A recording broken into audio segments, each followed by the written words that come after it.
What is up, guys? I'm Celeste Williams, aka TheSwolefessor, here to educate you on health, fitness, social well-being, and this is part 2 of the Q&A video that I created to thank you guys for 5K subs, answering all of your questions. If you're wondering why there is a part 1 and a part 2, make sure you check out part 1 to find out all the details of what was supposed to go down, but didn't go down.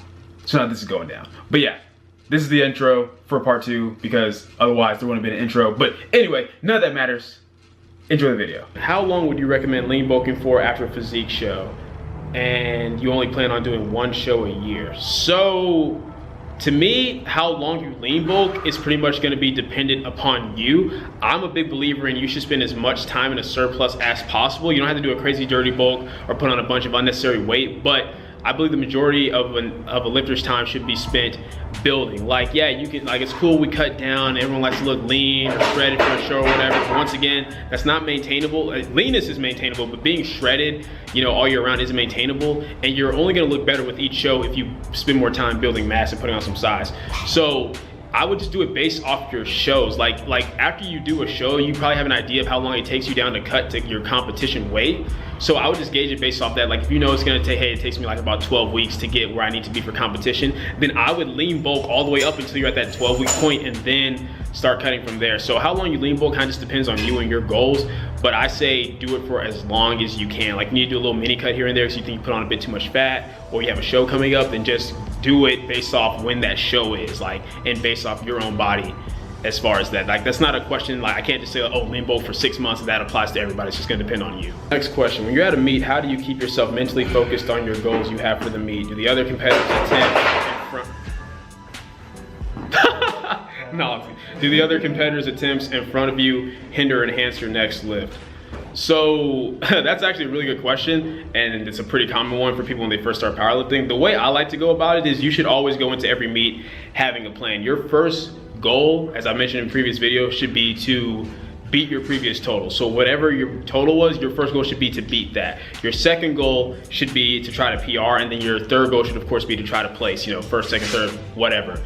And basically, the way I like to go about it is I don't like to let what other lifters do like affect what I'm doing. Meaning if I know I want to get a certain total, then I'm gonna do everything I can in my power to make sure I get that total no matter what. So for example, in this upcoming meet, I want a 1,300 pound total. Let's say that, hey, it's like my last deadlift attempt, I can go for like, I don't know, 512 pounds or 520 pounds. If I get the 512, then I get the 1,300 pound total for sure. Then I'm probably gonna go with the 512 just to play it safe to make sure that I get that total. Now, if I'm at the point where no matter which one I get, I'll get the 1,300 pound total, like no matter what, in the sense of like, I already have enough to where, let's say my previous deadlift was a 507, like for my second attempt. So my third attempt, it doesn't matter if I get 512 or 523. Let's say I'm already at the 1,300 pound total, I'm going for the PR. Cause it's like, if I don't get it, I still got the total that I wanted.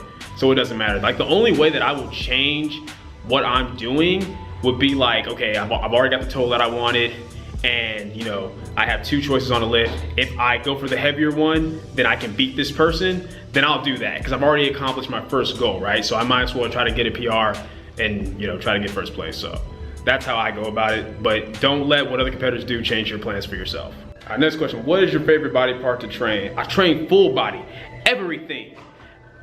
No, my favorite part to train is back. Next question, who is stronger, you or Branden? So me, hands down. Like, I'm about to get a little bit arrogant with you guys, but I feel like this needs to be said because I get this question way more often than I feel I should. And it makes me wonder, do you guys actually watch our channels? Do you actually look at our content? So pound for pound, I am the strongest pump chaser, like period, non-negotiable. Like even like if you compare like Duran and I, like Duran has me on a few moves, like I think his pressing moves are a bit stronger than mine, but if you look at all lifts across the board, not just the big 3, all lifts across the board, I'm pound for pound the strongest pump chaser. With that being said, if we're just talking about absolute strength, like in terms of like how much we lift, the only people that lift near what I do or more are Chris himself, Duran, and Big Will. And Chris and Big Will are both like, what, 20, 30 pounds more than me? So like, let me make it clear, guys. I'm the powerlifting pump chaser for a reason. Like yeah, I may not be the best when it comes to like all the modeling and the bodybuilding and like looking pretty and stuff, but when it comes to strength, that's your boy, that's me. To all my teammates watching this, I'm sorry if you take it the wrong way, but it's just straight facts. Like, I'm offended by that question. At this point, guys, like, as long as this video is me, I think I'm trying to get through all the questions. I'm probably like not gonna do the whole question and deadlift thing. I don't think that's gonna pan out. So this will probably be its own video at this point. Anyway, next question: Tupac or Biggie? Tupac. Don't debate me. That Tupac. That's just my opinion. Next question: How old were you when you hit 300 on bench and 400 on squats? So let's see. I started lifting when I was 17. I hit 300 on bench when I was 18 years old, because my max starting off on bench was around like 200 pounds, and by the end of that first year, it was like 300, 305, so I was 18 years old. I first squatted 400 when I was 21. It was at my first powerlifting meet in 2015. Next question: Do you think the reverse grip bench will help increase your strength / max? Or should I stick to pause, regular, and close grip? I plan on benching 3 times a week, overhead pressing 2 times a week to help get my bench up. Also, if it helps develop my muscularity, then that's just a plus. Yeah, man, to be honest, I know a lot of people like to do like reverse grip, like for triceps. I think some people also do it for more like upper pec work, things like that. But to be honest, yeah, like regular bench press, close grip, pause, overhead press, those are just gonna have way better carryover to your actual like bench max than the reverse, just because think about it, like when you're maxing out, you're not going to be maxing reverse, you know what I'm saying? Like the overhead press has carryover, it's going to help you as far as your sticking point. Pause bench is just going to help your bench as a whole be more explosive off your chest, whether you're doing pause or a touch and go. And then close grip has more carryover, because if you can lift a certain amount of weight with a closer grip than when you know do your normal grip, which is slightly less range of motion, it's just going to have better carryover. But no, if somebody asked me, hey, what's some accessory moves for my bench press, like to get my max higher, reverse grip bench wouldn't be the first thing that comes to mind for me. Next question: Dear Swolefessor. Dear Swolefessor, I like that. I like that. I've been deadlifting with the belt for as long as I've been deadlifting. I want to switch to beltless training. Should I lower the weight when I take off the belt so I don't get injured? Yes. Yes. Of course. Like you guys have to understand, no matter how strong your beltless deadlift is, you will always pull more weight with the belt. So it's something that you want to build up to. So, you know, I would definitely deload the weight, build the weight back up so that your core can get strong and get used to it so that you don't hurt yourself. Next question: How to avoid stretch marks? Man, I know there's like different creams and stuff out there, but outside of that, I honestly don't know like if that's something that you can really help. I feel like a lot of that's genetic, like it depends on like the rate of growth. Like if you have a muscle, like because different people genetically, like certain muscles grow faster than others, right? So if you have a muscle group that grows a little bit slower, you probably don't have to worry about stretch marks. But if you have a muscle group that just reacts really fast to something, grow really fast, then you know it might just stretch you out a little bit. Kind of the same way, you know, like if you get overweight or obese due to fat, it stretches the skin out. It's the same thing with muscles, just not to quite the same extreme. So honestly, I don't have an answer for that. Google it.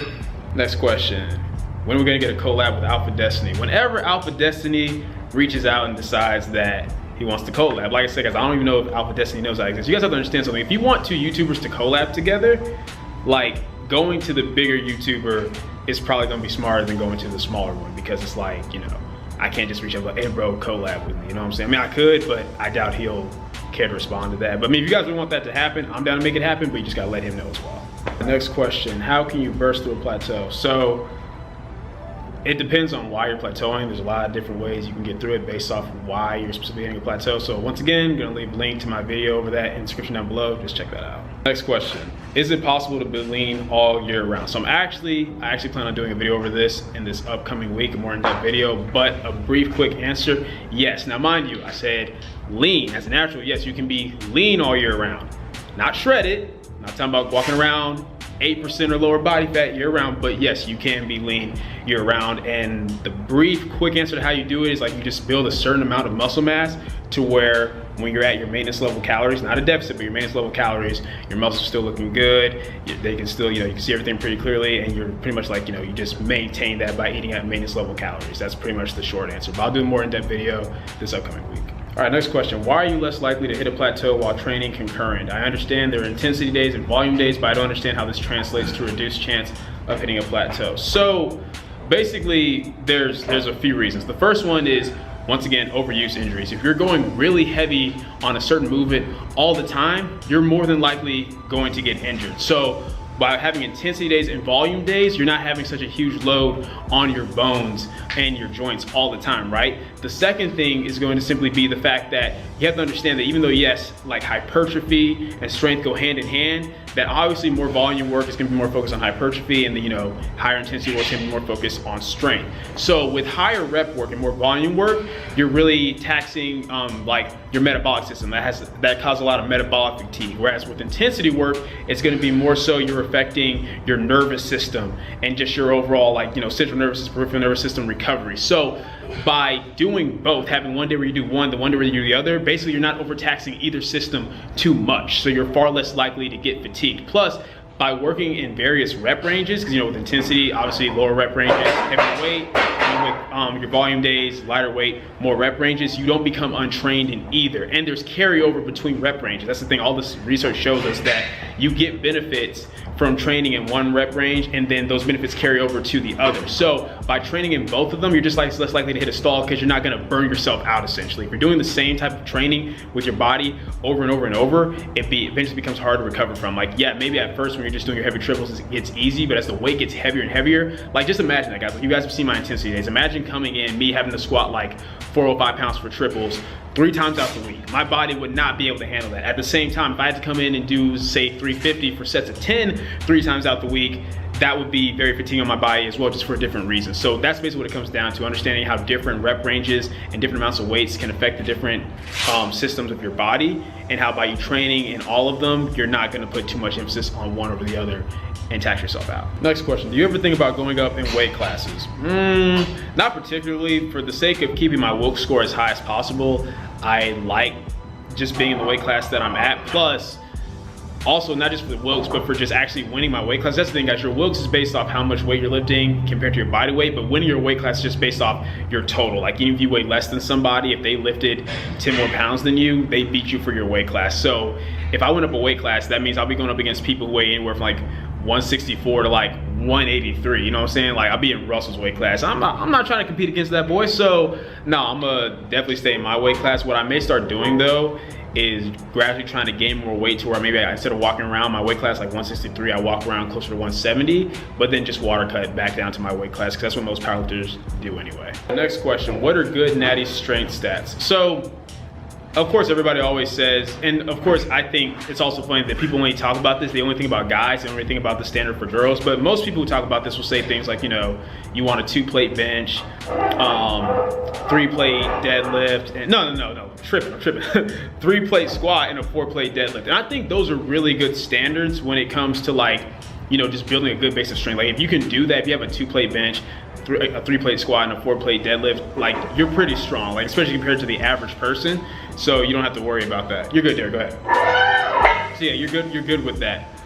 But my thing is, I think instead of focusing on what's a good strength standard for a natural, even though I think those standards are okay, I think it's more important about, are you improving each and every day as you go. What's good, Chris?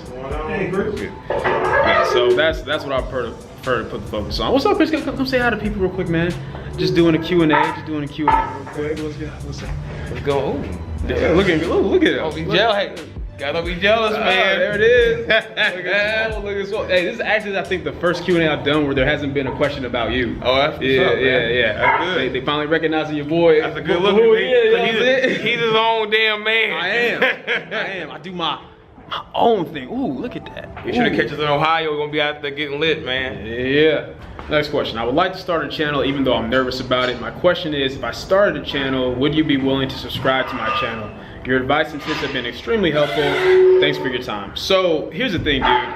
It's really simple for me. The way I subscribe to someone's channel or follow on Instagram, whatever, is like, do I like what I see? And what that's based on is based off a few things. Like, is it informative? Is it entertaining? Is it motivating? Or is there something that you're offering me? Like, it's like, I don't sub to someone just to say I'm sub to them or just to make them feel good. You know what I'm saying? To me, that's unrealistic and that's fake. It's like, if your content is something that I enjoy, then I'll sub to you. If not, get your content better, and then maybe I'll sub later. Next question. What do I think of turning a 3 to 4 day full body routine to a 6 to 7 day full body routine for more frequency with the volume more spread out, of course? To be honest, guys, there's really no need to do that. Like, think about it. The whole point of full body is that you're getting in more volume throughout the week already. Instead of focusing on your volume on your chest on a push day, you're hitting your chest 3 times a week. You're hitting your back 3 times a week, your legs 3 times a week. But you have to make sure you're recovering. So you're coming in and hitting your whole body, you're gonna need more recovery. So if you come in and you do full body 7 days out the week, to be perfectly honest, like, you're gonna completely tax yourself out. Like, if you wanna train 6-7 days a week, that's when you do something like push-pull legs, for example, which is one of the reasons why I like push-pull legs, because you can come in and train more often. But that's kind of defeating the whole purpose of full body. You're already getting more frequency. Like 3 to 4 times a week is already a lot of frequency for a muscle group. Now, I will say there's different ways you can go about it to where you come in the gym more often, like if you have calisthenic days in between, or maybe you just have a deadlift focus day, something like that, like you guys see on my concurrent training program. But no, I wouldn't recommend trying to make full body every single day as far as actual weight training movements. All right, so this next question is kind of the opposite. It's asking, how would you go about turning a 6-7 days a week program to 4 or 5 days a week if it's something like push-pull legs? Once again, guys, for natural lifters, for optimal muscle growth, you want to, or at least decent muscle growth, you want to be hitting every muscle group at least twice a week. With push-pull legs, you need to be doing it where it's either push-pull legs rest, or push-pull legs rest, then push-pull legs. You need to be hitting everything twice a week. If you just do push-pull legs and then that's it, you rest the rest of the week, then you're just not gonna optimize that program or that split to the fullest. Like, if you're only gonna train 3 times a week, 3 or 4 times a week, you're gonna be doing full body, upper, lower, or push-pull. That's it. All right, guys, so that is actually all the questions, and Derek is about to do his last set of squats. So I guess the whole deadlift and answer your questions thing isn't going down. Mark's not even here, so y'all be sure to comment down below, you know, CPT, colored people time. Make sure you put Mark's name so he knows about himself. But anyway, hope you guys enjoyed the video. Hope you guys enjoyed me answering all of your questions. Thank you for watching. As always, if you enjoyed the video, leave a comment down below. Let me know what you did. If you did not enjoy the video, leave a comment down below. Let me know what I can make it better. Like the video, share, subscribe. Keep it simple, specific, scientific. I'll catch y'all later.